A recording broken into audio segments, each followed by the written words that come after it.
3.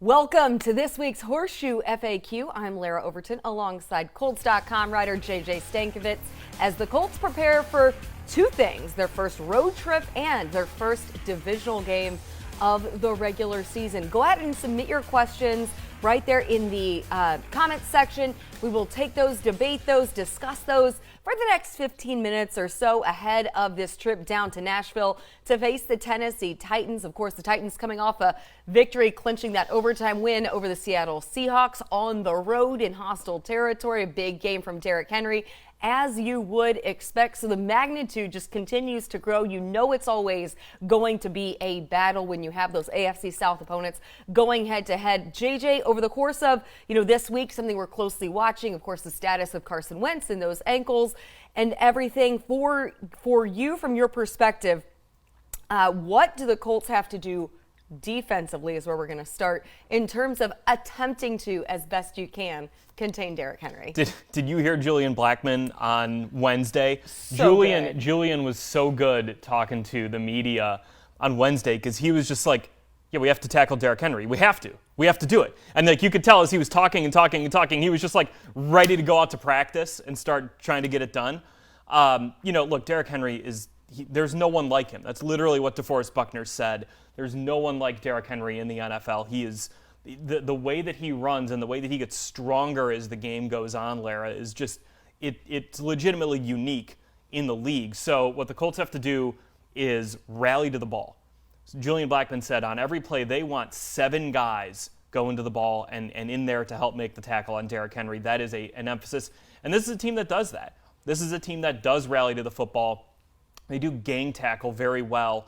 And that's going to have to be what shows up on Sunday to slow down Derrick Henry, because there's no stopping him usually. It's just slowing him down. Exactly. Doing as best you can to contain all of the different things that he can do within that Titans offense. And he got a ton of work in Seattle in that game. Getting some questions right here. We're going to stay on the defensive side of the ball. Also want to note that the Colts did just wrap up their Thursday practice, so still one more day to go. They'll get back out on the practice field, and Nathan is asking if Xavier Rhodes is healthy. Do you think that the Colts defense looks better than they did against the Rams? Well, that's a good question, because Xavier Rhodes obviously missing those first 2 games of the season with a calf injury. We'll see if he's able to come back for this week against the Titans. But, every defense would be better with Xavier Rhodes in it. He's that guy who he can go up against those big-bodied receivers like a Julio Jones, like an A.J. Brown, where in Xavier Rhodes' career, look, he started going against Calvin Johnson and Brandon Marshall and Alshon Jeffrey in the NFC North when he was with the Minnesota Vikings, so he has experience doing that.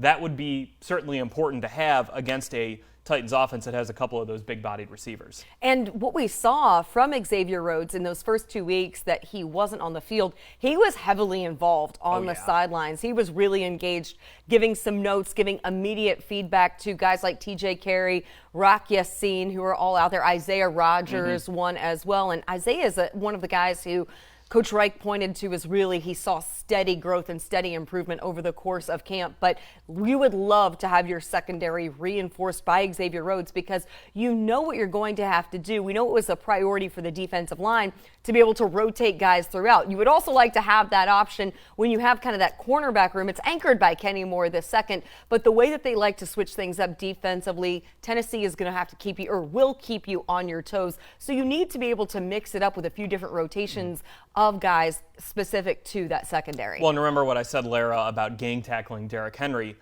To do that, you might need to go field to boundary to go tackle this big guy. You got to be fresh for that. So being able to rotate more guys in and out in this game could be an important aspect. Certainly getting Xavier Rhodes back would help with that, in that you can now have a little bit more flexibility with those guys. If you want to get someone a blow here or there because he just ran from the numbers to the hash mark to go tackle Derrick Henry, all right, get him out for a play. Let's go to someone else. That would be important. Looking at the offensive side of the ball, and continue to drop those questions there into the comments, and we will get through as many of them as we can in this edition of Horseshoe FAQ. But hey, another great week of work for Eric Fisher. That was a guy who he got in there on Sunday, and they had a bit of a pitch count, it seemed, for Eric Fisher. So you were rotating a bit around with Julian Davenport as well. How encouraged are you from what you saw, even in a small sample size last Sunday with Eric Fisher? Now he's going to go in and be able to have some more work this week to build on. Yeah, very encouraging what Eric Fisher was able to do. I mean, he didn't practice all that much before he went out and made his Colts debut, and that means he didn't really practice next to Quentin Nelson a whole lot, with Quentin having his own, missed practices here or there with the foot in the back. So for Eric Fisher to go out and play as well as he did, and it looked like he played well going back and watching the game, that was incredibly encouraging for this offensive line. He played 49 snaps of, I believe it was 73, so about 73% in there of those snaps. We'll see if he's able to get a full game's worth here in week 3, but certainly Eric Fisher is trending in the right direction, and that's going to help this offensive line trend in the right direction. Getting a guy in Eric Fisher, you can just plug him in at left tackle and say this guy's going to have a good, solid game. We can count on him for that next to Quentin Nelson. That's going to be very, very important for this offensive line.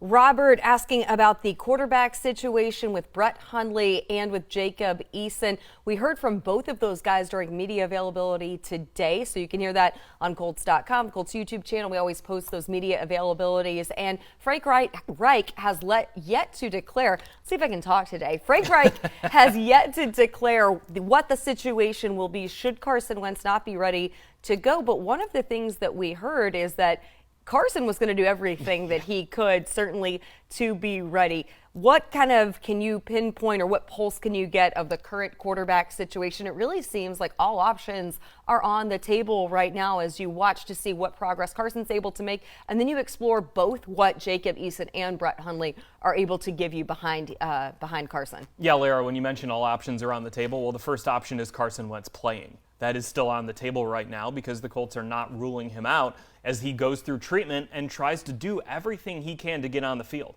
This is what Carson Wentz is going to do this week, and what we know about Carson Wentz is that he is incredibly tough.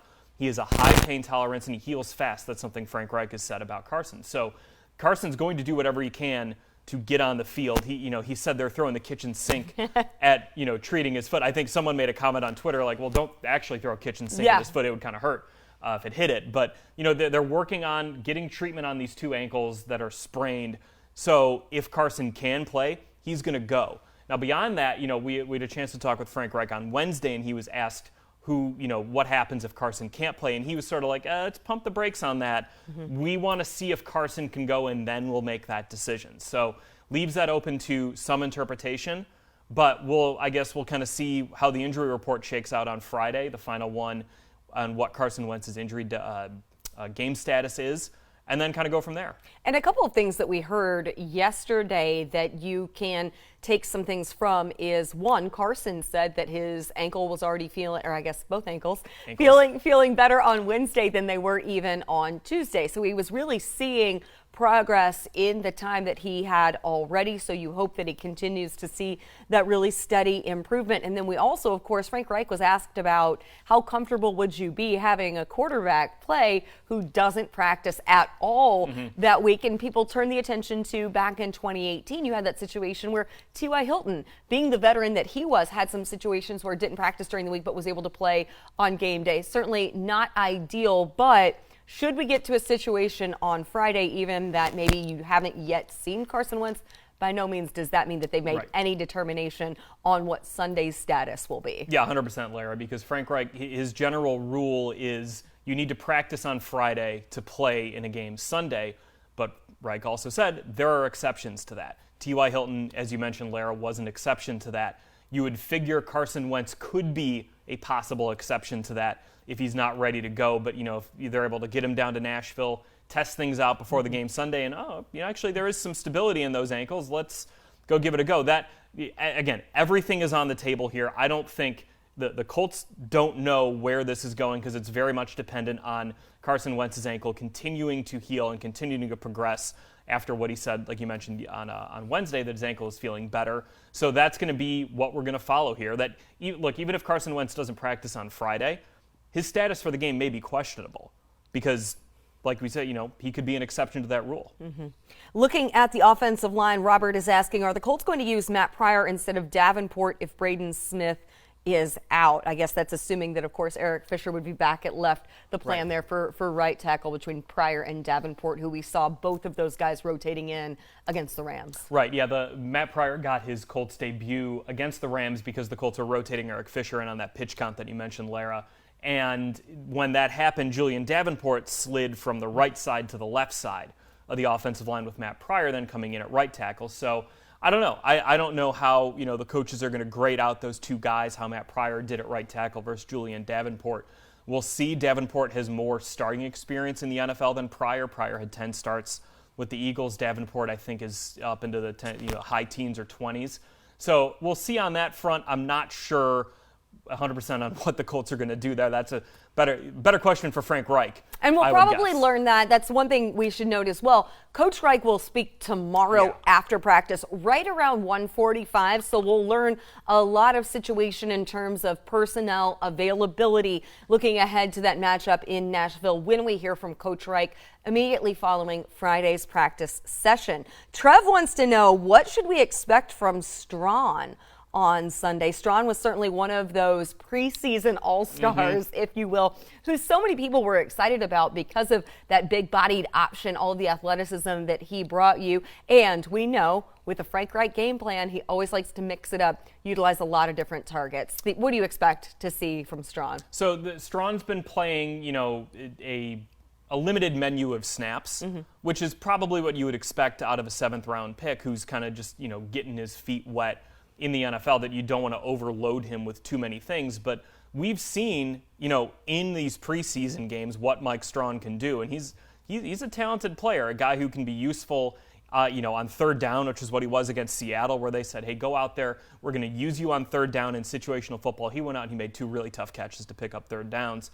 So, and those are against 2 elite defenses that you're talking about, like 2 great defenses that you're talking about, being a rookie coming out of Division II school. And not playing last year. Absolutely, having that whole year off. So I think it's going to be like a steady trajectory. Yeah, absolutely. I think that's what you want to see out of Mike Strawn. And, maybe there are some situations that he can be used in again against Tennessee. Again, we'll see what the game plan is on Sunday. Certainly, even if I knew what the game plan was, I wouldn't be telling anyone on Facebook what it is.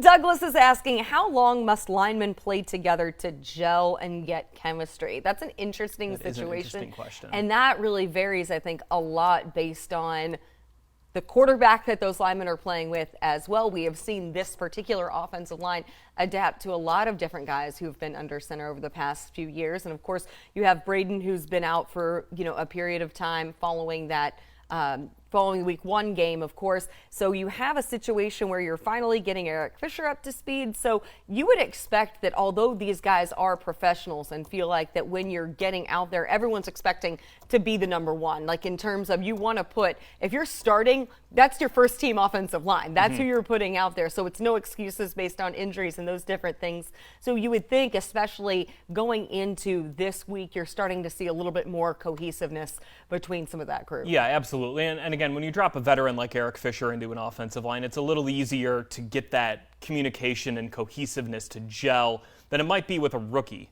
Some, who's making his NFL debut, is starting early in his career. So I think that'll probably accelerate this process for the Colts offensive line. One other thing that I was thinking about here, Larra, as you are, bringing up this question, the Colts you don't see Seattle and LA's front very often. The way that they're coached, the way that they move, the way that they stunt and do things. You see this Tennessee front a lot. And there are some different players in there. Obviously, Danico Autry, we have quite a bit of familiarity with here. Bud Dupree coming in from the Pittsburgh Steelers. Jeffrey Simmons is a really good player. This is a good front that they're facing, but they've faced how this front operates before, I guess, if that's what I'm saying. So with the Colts having, Fisher, Nelson, Kelly, Glowinski, we'll see about Braden Smith this week, maybe that helps kind of gel things quicker where you're facing a front that you have some experience with, just the style with which they play. Justin is asking in regards to the running back situation, where is Marlon Mack? Well, hey, we saw him on Sunday. He got in there and got into the mix. That whole philosophy, that we tend to see of riding the hot hand, and Marlon Mack certainly got in there against the Rams and mixed things up when you started to see the variety between Jonathan Taylor and Nyheim Hines. You still get the feeling that, Marlon is gaining confidence coming off of that Achilles injury, understandably so. When you're a guy who is so explosive and so powerful like Marlon is, is you really have to be sure that you have the confidence in coming off of an injury of that degree at that position. So you're starting to get the sense that they want to be sure that you're getting Marlon in the rotation and working him into a position that he is able to be that balance that you want to see between Taylor, Hines, Mack, and don't forget Jordan Wilkins as well. Yeah, Frank Reich's not forgetting Jordan Wilkins, by the way. Frank Reich is a big fan of Jordan Wilkins. But, for Marlon Mack, I think you're right. A lot of it is about getting that confidence in his Achilles. We weren't the ones who had that injury, so only he knows how it feels. When we talked to him at the start of training camp, he was talking about like the first time that he made a cut and how there was a bit of a mental block there for him to be like, is it really going to hold up when I do this? And the first couple times he did it, he had that, and then he started to work through it. We saw it, the first run he had against LA, he put his foot in the ground, he went north-south. It was a nice little run that he had. Maybe we'll see a little bit more of that against Tennessee and throughout the rest of the season. Couple of questions, and then we will wrap up this Thursday edition of Horseshoe FAQ. Pete said, provided the Colts are in a position to get into the playoffs or in the hunt for a wild card spot, how critical will a late bye week play into the Colts' chance to mend and course correct later in the season? All right. I like this question. I'm going to get ahead of myself because the Colts, they are 0-2. Yeah. So I need to preface it by saying that the Colts still, we need to win a game around here. However, Tampa Bay Buccaneers in 2020 had the latest bye possible. The Kansas City Chiefs in 2019 had the latest bye possible. The New England Patriots in 2018, I believe, had one of the latest byes possible. Those teams all won the Super Bowl. I said I'm getting ahead of myself here. Please don't take this out of context. But sometimes that's a good thing for a team where you're able to get through that long stretch of a season, and then you're able to kind of hit the reset button, do some self-scouting, and really dive into where your team is. Now, to be in that position where you can take advantage of the late bye, you need to be in position to make the playoffs. But, look, the Tampa Bay Buccaneers last year, right around that bye week, they played the Kansas City Chiefs, and they got beat pretty badly. And, sort of like, uh-oh, what's happening, with Tom Brady and this team? After that late bye week, they took off. And that can happen with teams sometimes when you get that late bye. I don't think there's ever a bad time to have it, but in this case, I think that's a really interesting way of looking at how the schedule sets up. All right, Blake wants to know who is going to guard Julio Jones on Sunday. I think that that'll be a bit by committee. I would imagine, don't you think? It won't just be necessarily one specific assignment. Yeah, I don't know if you have anyone follow Julio around the field because, look, A.J. Brown's really dang good, too, on the other side. So that's something Matt Eberflus talked about is, like, a lot of teams, you'll have one really good receiver and maybe a really good tight end where you can scheme coverage to one side of the field sometimes. With the Titans, that's all out the window because Julio and A.J. Brown are lining up on opposite sides of the field on most plays. You have to be aware of every inch of that field, every blade of grass on that field. And that does challenge a defense. That's why you go out and get Julio Jones. But let's also not forget, Larra, it's not like Corey Davis is a bad receiver in Tennessee. I think it's Julio Jones, a guy who's probably a future Hall of Famer, so everyone's, how are you going to guard Julio? Well, you had to guard Corey Davis last year, too. You couldn't just, forget about him. I think it's also everyone's so intrigued by what this marriage looks like of seeing Julio in a new place for the first time. Oh, yeah, absolutely. Outside of Atlanta and being with Tannehill and the different dimension that adds. Okay, we're playing a little bit of nostalgia, and this is fitting because we, of course, had two of the all-time great Indianapolis Colts honored last Sunday at Lucas Oil Stadium as Edgerrin James and Peyton Manning received their Hall of Fame rings. Matthew asks, who is your guys' favorite Colts player of all time? Ooh. And this is a very tough question. You're going to make us try to play favorites? That's it's a very difficult situation. But okay, so mine's Edgerrin James. Okay. Because I cannot lose there. Look, for people watching this who don't know my background, I grew up in Chicago. Yeah. So you can probably guess which team I was exposed to the most growing up in Chicago. But I watched a ton of the Colts because they were always on TV because you got Peyton Manning and Edgerrin James, Marvin, Reggie, Mathis, Freeney, all these guys. Yeah. And then also growing up playing football video games like NFL, 2K3. I loved Edgerrin James. Yeah. He was so much fun to play video games with, and then you watch his highlights and you're like, this dude's awesome. I loved the way that he ran, the toughness and the quickness with which he ran. He's my all-time. I do have to say, Larra, when I started dating my wife, Betsy, she's a Colts fan. We were in Chicago, and I wanted to impress her. this was, I could have gone out and could have gone out and bought a jersey of a current Colts player in 2015. No, I went out and I bought an Edgerrin James jersey. Oh, and well done. Wore it to Mullins, R.I.P. in Wrigleyville in Chicago. Wore that thing proud. I love that. Yeah. Good work by you. Thank you. Good work. I wound up marrying her, so it worked out. Yeah, I did. You have 2 beautiful children, so that turned into something good. So that really set kind of precedent on how the Indianapolis Colts would impact your life later down the road in ways you couldn't have even anticipated. It was also really cool, speaking of Edgerrin, to see him on Sunday conversing with Jonathan Taylor, with Nyheim Hines. They were down on the field together. You kind of saw those eras of Colts running backs. The ball carriers carrying the torch, if you will. That was a really cool moment there before the game, for sure. I'm not letting you get off the hook on this question, though. Oh, my God. Sorry, I thought nice try. Who's your all-time favorite Colts player? Man, and, I grew up in Indiana. Grew up a fan of the Colts, so I've been around this team a long time. I'm going to go with 2 of my favorites. One I got to cover, one I did not cover. The one I did not get to cover was Bob Sanders. I wasn't yet working here in TV when Bob was around.